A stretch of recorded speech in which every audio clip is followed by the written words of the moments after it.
Hi, this is Tim Hinton, the Beast of the Marching Arts. Thanks for being here at our YouTube channel. We hope you'll subscribe so you can see exclusive live interviews, plus excerpts from podcasts, webinars, and interviews from live events. Hey everybody, it's Tim Hinton, the Beast of the Marching Arts, and we're all aware that supply chains of goods all over the globe are disrupted because of everything we've just been through the last couple of years. I'm here today to talk to Jeremy Williams for GuardCloset.com about that. Jeremy, supply lines are all messed up. That is putting it mildly. I mean, that is truly putting it mildly. It's very great to be back with you, Tim. It's very upsetting in some ways to be talking about this conversation, although I feel like the last time we had a very in-depth conversation was about COVID. So this is better. We're now coming out on the other side. So we figured out that marching band people did figure out how to figure out solutions during COVID, but this is solutions that we, even at Guard Closet, have been dealing with the entire month of August and September and even into July at parts, where the supplies were just gone. And the more and more we moved through the season, and everybody very, very excited about having a new season, and that's amazing, the more and more of those supplies just completely were vanishing. And so it just became a little bit of a nightmare, to put it mildly. Well, right, and of course, designers and band directors and band parents and students, everybody's wondering, where are my band shoes? Why isn't my uniform coming in? Where are our flags? Like all these things that we didn't really think about, how much these things we needed, suddenly we're thinking about them a lot because we can't get them. So can you take a second and explain to us sort of what happened and how do we end up here? So, the marching arts is not the biggest thing in the world. Surprise, surprise. I mean, we like to think so, but it's not really the biggest thing in the world. So the Walmarts and the Amazons and the big companies got to sort of dictate what was coming off the ocean. There are freighters sitting out in the ocean all along the West Coast and all along the East Coast, just waiting to be unloaded. And it's very much a pay to play. It's very much an old boys school. If you've got the money to get your stuff off the ships, you could get yourself off the ships. Well, Amazon and Walmart and all of them, they have the money to get off the ships. So they're kind of like pushed out a lot of the smaller people to get it off. For example, I know one company that normally would pay like $5,000 for a giant shipping container to come over full of shoes, right? Or whatever accessories it is. It'd be like $5,000 under any normal year. This year, even before it got bad, was like $18,000 to get that one shipping container off of the boat.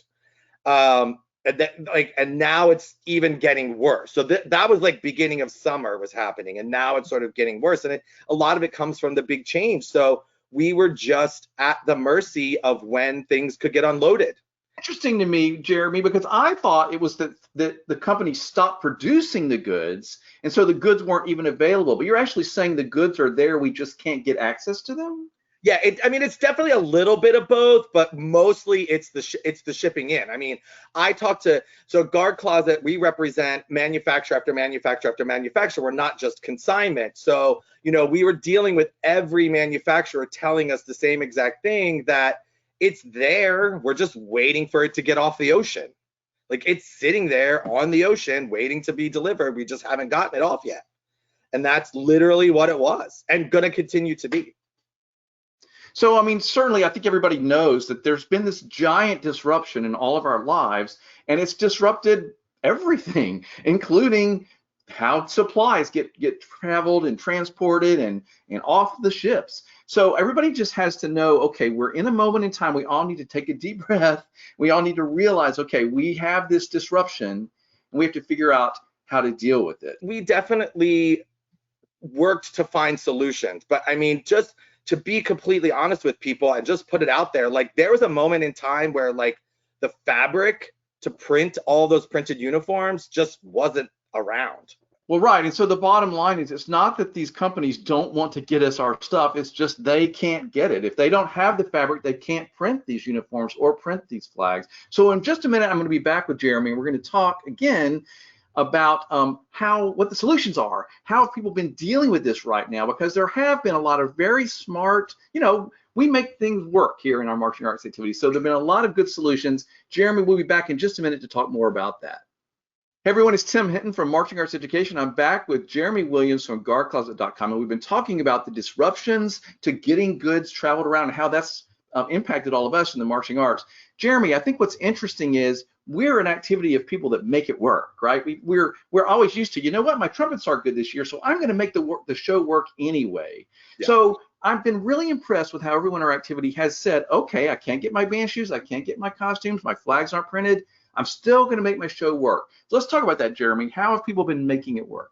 Well, I mean, we're very lucky at Guard Closet. I mean, you know, being the consignment people, we have a ton of inventory and it's ready to go. We were shipping out costumes and flags like still. I mean, you know, it's the beginning of October now and we're still shipping out stuff because we want the students to have it. You know, I mean, that's the thing to say is like when parents and band directors are getting upset with us, the manufacturers or the salespeople, we're not trying to keep it from you. We want you to have it. So we're working behind the scenes to figure out whatever solution there could possibly be. But it does take time. We're so used to wanting our shows to be perfect, and we want every detail to be just right, which is one of the reasons that we get such great performances. But this year, sometimes you just have to say, okay, I can't get the exact uniform I want, but I can find something else that will work. And the bottom line is our kids are still getting to perform. They're still out on the field. They're still making music. We're still having that experience. It may not be that perfect idea for a uniform we had. Jeremy, at Guard Closet, for example, you have tons of flags and uniforms on consignment that people can find. So you have been helping people find solutions, sometimes just for now and sometimes for the whole season, right? Yeah, I mean, that's the great thing about Guard Closet is if you're getting stuff from us, like if you're getting new costumes from us and they're late because of something like this, we have an entire consignment inventory that we can say, here, borrow this for a week or two. You know, we check with the people that, you know, are giving it to us, a consigner.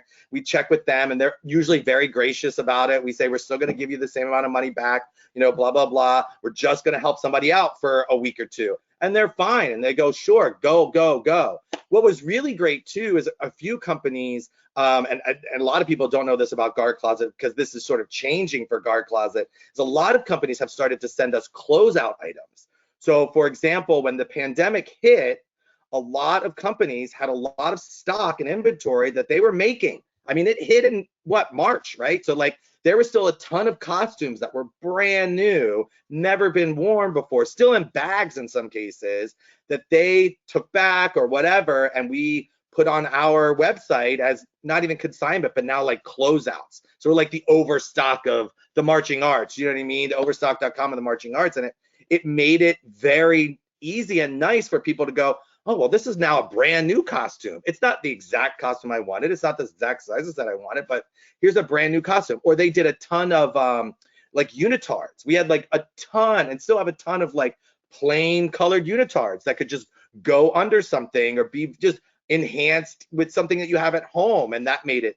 I had one band that wanted to buy the unitards and then do like some embroidery or do some personalization on it. So then it took that simple unitard and made it at least somewhat of a costume, you know, and the kids felt great because it was a brand new thing. Nobody was even worn it before. So we do a lot of that now too, where we actually have literally brand new stuff that's never even been worn, ready to send out, ready to go at a moment's notice. Right, so there are solutions of existing flags, existing costumes, existing props. There's all kinds of stuff out there in the world.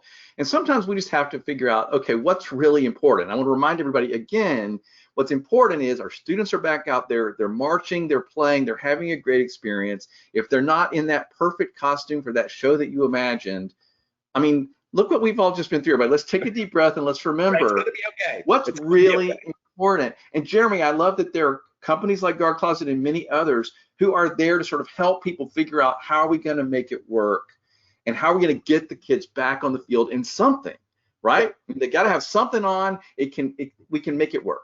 Yeah. Well, I'll tell you what, everybody, I'm going to be back with Jeremy for another segment, so watch for that very soon, where we're going to talk about where we're looking towards for the future. So we know there's been this disruption. Now we're dealing with this season, but what's going to happen this winter and then maybe this coming summer and next fall? So Jeremy, I'll be back to talk to you about that shortly. Hey everybody, it's Tim Hinton, the Beast of the Marching Arts. I'm back with Jeremy Williams from GuardCloset.com. And now we're going to be talking about looking forward to the supply chain disruptions as we're looking to the next winter season and then next summer and certainly next fall. So Jeremy, what do we have coming to us in the future? Not a lot of better news, I guess. I mean, at least as how it looks right now. From what we can gather, it isn't going to get better, at least in the short term. Remember, I said that it's like $17,000 to get a container off the ocean. Well, that could double very easily in the next 6 months. And now your $35 band shoe, isn't going to be $35 anymore. So there's going to be a need to sort of reevaluate your budget and where you think things should go. The $300 color guard costume might not be what you can do. One, because time-wise, you're going to have to really stretch that out, right? That's going to really go to a much longer timeline than you want to go to. And two, it's going to be more expensive. The raw materials are going to be more expensive. So your expectations are going to have to go down a little bit in what you think you can get. And that's not what we want to hear as creative people, but it's the reality. Right. So one of the things is we're going to have to plan even further ahead than we normally do. And then we also need to know that it's very possible that things are going to be more expensive and harder to get going into the next year. I think it's important for designers and instructors to understand that as they're planning, because maybe you do need to think a little simpler. Maybe you need to think, okay, well, I'll tell you what, Jeremy, I've done shows many times where we had this great idea for a $300 guard costume, and they were just like, no, we cannot afford that. And you know what? We found a $150 guard costume, and the show turned out great. It wasn't like that dream show. Right. There was still a great show. So right. It's sort of like it's part of the concept here is to let people to think, okay, while this is going on, I may have to sort of adjust the way I think about things. Yeah, and that should be fine. We're creative people. That's what we do. I mean, I would just say to people, don't design a show that is so specific that you need something that has to look exactly like this or your entire show is going to fail. Be a little more free and a little more generic in your choices. It doesn't have to have this color of maroon next to this shade of teal. Like, we can sort of simplify that and just make that. And that's what working with people at Guard Closet really allows you to do, because you can come to us with the $300 idea, and the first question we'll ask you is, what is your budget? And you will say, my budget's $150, and I will say, well, this $300 idea needs to be simplified a little bit, and we're going to make it look like this. And now it's $150, and we've gotten the time shortened down because it's a print and it's not this, and we've gotten this out. When you work with professionals in the industry, you get the professional experience to make your vision happen. Right. So there's a lot of solutions. One is to find something that's already existing that will work, and that's going to allow you to have something new, but that's also sort of cool and at a lower price. And the other thing is, Jeremy, this might be the year that you wear your fall costume for your winter show. And you use some of those flags again. Like, I know that's frustrating to you guys, but really it doesn't matter. Like, ultimately, it's about getting those kids on the floor successfully without breaking the bank, because we're in a weird moment. Yeah. And it's going to be weird for a little while. I mean, I would be suspicious that this is going to be a problem for at least the next fall. It's certainly going to be an issue for the winter. The short supply chains are certainly going to be an issue for the winter. And I don't see it getting that much better, through next fall. Maybe next winter we're kind of like, it's moving along again a little bit better, but at least for the next foreseeable future, you're going to want to plan a lot. You're going to want to think about your budget. You're going to want to reach out to professionals in the industry to say, help me. And we will. We're here for it. We are here. That's the motto of Guard Closet. We are here to help you. Like, we are here to help. Like, that's what we want to do. Absolutely. So if you're watching this, everybody, take a deep breath and know that these professionals like Jeremy are doing everything they possibly can to try to get you what you need. But we can still get those students out there on the floor, on the field, having a great season, doing a great show. And we're just got to make it work. And we can do that. We're great at doing that. Jeremy, thanks for the hard work you're doing, everybody there at Guard Closet and all companies like yours all over the world, really, who are working together to make us get through this.